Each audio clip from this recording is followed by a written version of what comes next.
Okay, slight interruption from one of my children, but we're going to get back at it here. So we're going to go even, edge to edge, corner to corner. You can see it's not real flat, but we're going to press that in a second. Press the soil so you can see the soil contact. We'll press it again after spreading the seed on the soil. This, we're removing any large clumps. Small clumps are okay.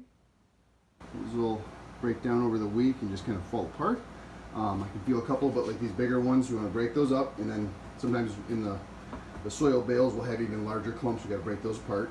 This is actually pretty quick and easy to work with because there aren't many big ones. Just go right edge to edge, in the corners.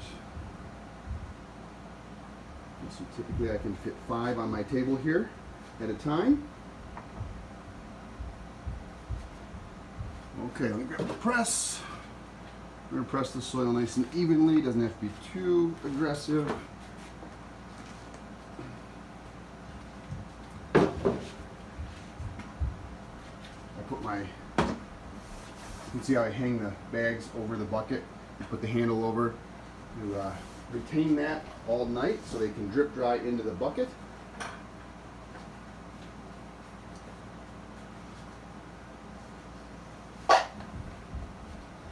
All your seeds out of the bag. This one's still a little damp. It actually fell down in the bucket last night, which is okay. A little bit of soil will stick to the seed hull, but it's going to grow out. Peas get so tall, they'll rise up above that, no problem. And then I spread lengthwise, making sure to leave seeds in my cup. And then I go width. Make sure I cover up any holes, fill in any holes or gaps in my rows when I was going lengthwise. Standard farming practice even outside, on food plots, broadcasting seed, and that is how you do it, where you don't get large spots that you miss or extra heavy spots where you're overseeded.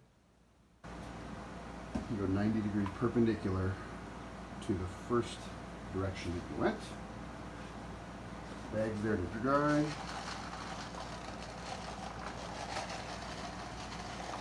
You can see this does not take long at all, even if you're ripping out 20, 30, 40 trays per week in these large seed varieties, or any varieties for that matter, even the small seeds. I'm weighing them because they were not soaked.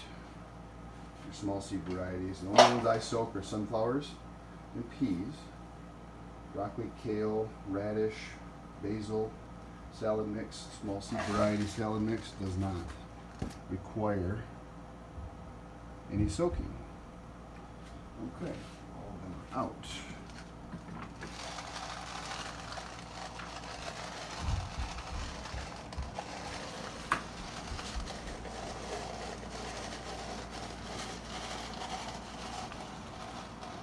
Any holes that I saw right along that edge that I did not do a good job on the first pass. And there we go. Now I will take my press again. Press lightly just to get good seed to soil contact. I'm going to press the soil. You can see the difference here. Yeah, my camera. You can see the difference. This tray right here has been pressed. You can see the seeds pressed down into the soil. They're about half. About the equator of the seed is at the level of the soil. This has not been pressed yet. It was pressed the first time, and then the seeds were broadcast. Has not been pressed a second time. So we'll come in and we'll press that, and then you'll see the seeds again are about half pressed into the soil. We'll hit it with our water. The camera back here.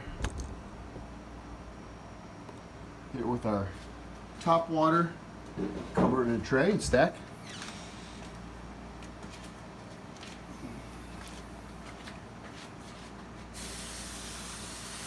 With our top water mist setting on your hose. There are many ways to do this. We had a nozzle added to our facility here. We were doing it with spray bottles. You had to pump. So much quicker, easier, more efficient with the hose. Switch the nozzle, I hang it on the bucket so it'll drip into the bucket if needed, and you grab the top trays. We use blue so it's easier visually to see how many we have stacked. Keep them separate. Stacked, and they're going to go on the shelf to be germinating for the next 3 days before we take them out, put them directly under lights. We do not do a blackout stage for peas. The only variety we do that for is basil. It needs that time in the blackout stage to grow vertically and get taller without maturing. Thank you very much.